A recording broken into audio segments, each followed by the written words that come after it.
കുട്ടി ടണ്ടണായി. അതെന്താ സാധനം? എന്തോ തിന്നാൻ പറ്റുന്നതാണല്ലോ. ഇതാണ് കോഴിക്കാൽ. കോഴിക്കാലോ? എടാ മഹാഭാവി, അത് എന്റെ കോഴിക്കാലല്ലേ?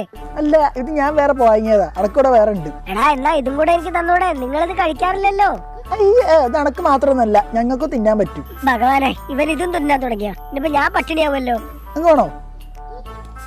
എടാ സാമദ്രോഹി, നീയൊക്കെ വയറിളക്കം വന്ന് ചവടാ പട്ടി.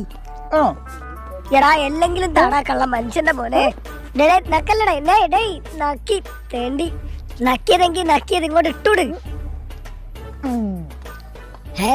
ഈ സാധനം കൊള്ളാലോ. ഞാൻ സാധാരണ കഴിക്കുമ്പോഴുള്ള സാധനം അല്ലല്ലോ ഇത്. നല്ല ചിക്കൻ അൽഫാം തിന്നുന്ന പോലെ ഉണ്ടല്ലോ. എടാ ഈ സാധനം കൊള്ളാൻ കേട്ടോ. ഇനി മുതൽ എനിക്ക് ഇങ്ങനെ കുക്ക് ചെയ്ത് തന്നാ മതിയേ. മറ്റു നിങ്ങൾ ഉപ്പും മുളകൊന്നും ഇടാണ്ട് വെറും മഞ്ഞളിൽ പുഴുങ്ങി ഇങ്ങോട്ട് തരും. ഇനി മുതൽ എനിക്ക് ഇങ്ങനെ മതി. ഞങ്ങള് തിന്നുമ്പോ ഇങ്ങനെയൊക്കെ തിന്നാ. അണക്ക് പിന്നെ ഈ എരിവും പുളിയൊന്നും പറ്റില്ലല്ലോ. അതെന്താ എരിവും പുളി എനിക്ക് പറ്റാത്തെ? നല്ലപോലെ പറ്റുന്നുണ്ടല്ലോ. അതെങ്ങനെയാ? അണക്ക് ഹെൽത്ത് ഇഷ്യൂ വരൂ. ഹെൽത്ത് ഇഷ്യൂ ഒരു ഷൂവും വരൂല. എനിക്കൊരു പീസും കൂടെ താ മതിട്ടാ. ഇത് എനിക്കുള്ളതാണ്. കഷ്ടപ്പെട്ട് പൊരിച്ചാണ്. ദേ കൊണ്ട് പോണവൻ തെണ്ടി. നീയൊക്കെ വയറിളക്കം പിടിച്ച് ചവടാ.